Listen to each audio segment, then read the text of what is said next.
創業花園呢，其實係一個小區，總共有成百幾棟。琴日問到啲人話唔知喺邊，其實唔想答我咯。Anyway，而家早成個幾鐘頭呢，嚟到深圳北站，8:24先上車，買個早餐食下先。一家要搭成7個鐘頭嘅高鐵，唔知高鐵上邊有咩啱食呢？本身已經買咗個麥當勞，見到肉絲湯咪買定做 lunch 啦，但係又見到 KFC 有粥喎，咁又買，結果買到通手都係嘢食。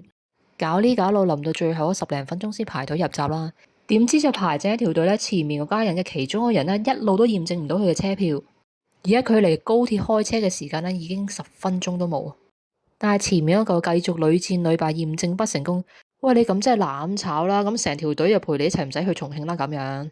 最弊喺呢個關鍵嘅時刻呢，竟然係冇一個職員係企喺呢個機嘅人工通道呢，係幫人手去驗證個車票。我唔敢開聲啦，好在我後邊嗰啲人呢，就真係嘈啦，開始就係你讓開啦。好在掹車邊，最後5分鐘上到車。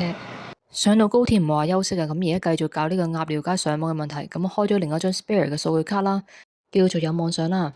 咁啊上到中國移動嘅網啦，諗住輸入翻鴨寮街卡背後嘅 ICCID 嘅 number 咧，去激活翻上網嘅功能，但發現 ICCID 呢個位係唔俾輸入任何嘢嘅喎。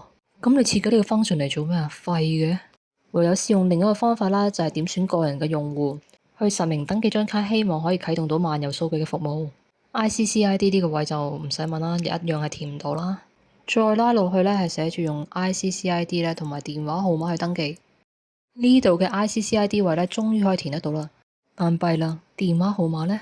我冇喺香港啟用你張卡，我點會知道你張卡嘅號碼呢？唔係我唔肯喺香港先開或者實名登記，係你個 instruction 寫得太差啦。明明寫住只啟用漫遊服務，就係撥打*103*800井。好啦，搞咗一大輪啦，都係上唔到網，咁點鬼樣算呢？而家咁 Google 下睇下有冇啲鴨寮街嘅教學啦。教學就揾唔到啦，負評就一大扎。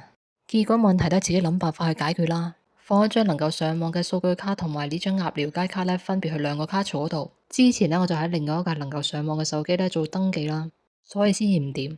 咁而家雙卡都係同一部手機啦，咁咪有網上啦，咁上翻去中國移動呢個網再啟用已登記嘅數據卡。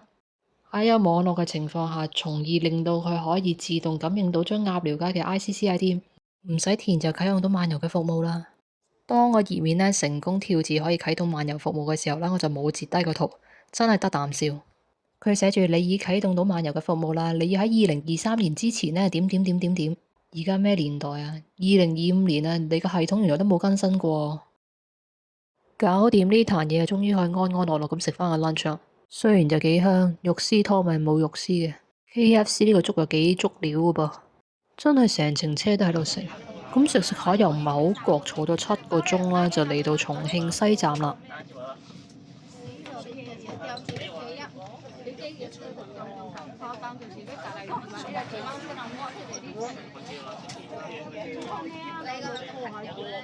其實高鐵真係非常之咁準時啊！